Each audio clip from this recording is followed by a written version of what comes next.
महंत जामनाथ जी महाराज,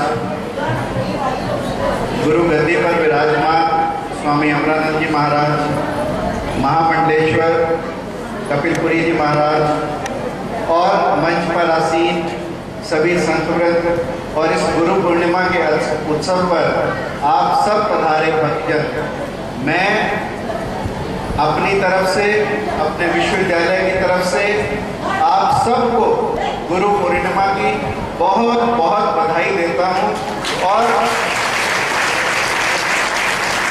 प्रभु से कामना करता हूँ कि जिस तरह से महाराज जी आज सेहतमंद होकर, स्वस्थ होकर आप सब पर आशीर्वाद दे रहे हैं, ऐसा आशीर्वाद उनका बरसों बरसों आप सब पर बना रहे, ऐसी मेरी कामना है।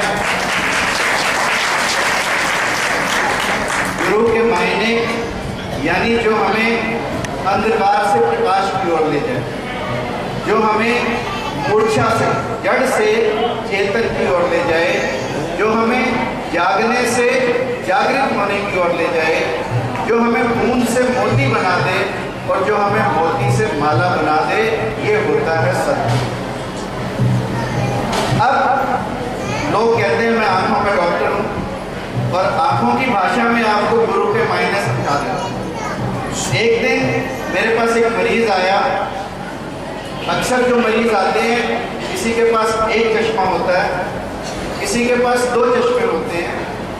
एक दिन एक मेरे पास मरीज आया, उसके पास 3 चश्मे थे। मैंने कहा कि 2 चश्मे तो मेरी समझ में आते हैं, 3 चश्मे क्यों हैं? तो उसने कहा डॉक्टर साहब एक तो ये दूर देखने के लिए, दूसरा नज़दीक देखने के लिए। तो मैंने कहा तीसरा? तो उसने कहा डॉक्टर साहब ये तीसरा इन दोनों को ढूंढने के लिए। तो मैंने कहा कि जब तूने 3 रख ही लिए तो तू एक छोटी सी बात मेरी भी मान ले। कहता क्या डॉक्टर साहब? मैंने कहा तू एक चौथा चश्मा और रख। उसने कहा किस लिए? मैंने कहा भी 3 चश्मों से तो तू सारी दुनिया को देखता है, कभी अपने अंदर भी झांका? वो अंदर झांकने के लिए तू चौथा चश्मा रख ले, और वो चौथा चश्मा और कोई नहीं, स्वयं जो गुरुदेव आपके सामने बैठे हैं वो चौथा चश्मा। यानी गुरु वह जो आपको अपने आप से मिला। जब तक आप अपने आप से ना मिलें तो इस जीवन को ये मानो व्यर्थ है। मैं आपको अपने जीवन की बात बता देता हूँ। रोहतक में अनजान सिर्फ अपनी माँ के साथ, पिता मेरे थे नहीं, इस रोहतक की भूमि पर आया और अपनी MBBS की पढ़ाई की, MS की पढ़ाई की। उसके बाद गुरु चरणों में चला गया, जिन्होंने इस अनाथ बच्चे को सनाथ बना दिया, जिसे अब आप सब लोग इतने प्यार से, ये होती है गुरु कृपा। गुरु वह जो हमारे बंधनों को काट दे, जो हमें मुक्ति दे। एक जगह पर कथा होती थी और कथा बड़ी प्यारी होती थी।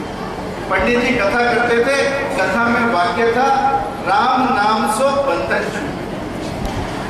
अब राम का नाम लो और बंधन छूट जाए, राम नाम सो बंधन छूटे, ऐसी कथा होती।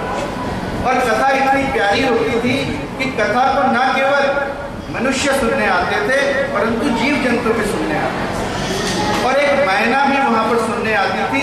उस मैना को शब्द याद हो गए, राम नाम सो बंधन छूटे।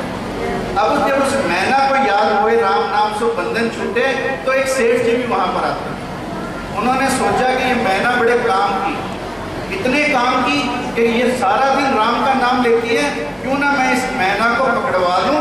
सेठ जी ने उस मैना को पकड़वाया और पिंजरे में बंद कर दिया, और अगले दिन अपने साथ पिंजरे में उस मैना को कथा सुनने के लिए ले आए। और जैसे ही पंडित जी ने शुरू किया राम नाम सो बंधन छूटे, तो मैना बोली पिंजरे से, वृथा वचन कह मत। यानी राम नाम से बंधन की बात करते थे, तुम छूट जाए, मेरे लिए तो बंधन बन गए, मैं तो पिंजरे में बांध ली गई, मेरे को तो सेठ ने पिंजरे में कैद कर दिया, मेरे लिए राम के नाम से बंधन कैसे छूटे? तो अब जब मैना की ये व्यथा थी तो कोई वहाँ सियाना आदमी भी बैठा था। वो बाद में मैना के पास गया और मैना से उसने कहा कि मैना क्यों तने, मैं तुझे उपाय बताता।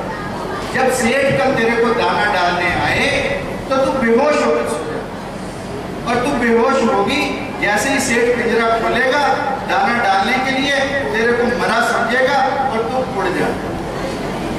अगले दिन मैना ने वही किया जो सियाने आदमी ने मैना को बताया। सेठ जी जैसे ही आए, सेठ जी ने पिंजरा खोला, मैना फुर्र से उड़ गई। और फिर कथा शुरू हुई। पंडित जी ने फिर कहा राम नाम सो बंधन छूटे, तो मैना ने कहा वृथा वचन कह मत झूठे, मगर सदगुरु मिले तो बंधन टूटे, सदगुरु मिले तो बंधन टूटे। ये है सदगुरु की महिमा। इन्हीं शब्दों के साथ गुरु चरणों में प्रणाम करता हूँ। आप सबने इतने प्यार से मुझे सुना। आप सबको पुनः गुरु पूर्णिमा की बहुत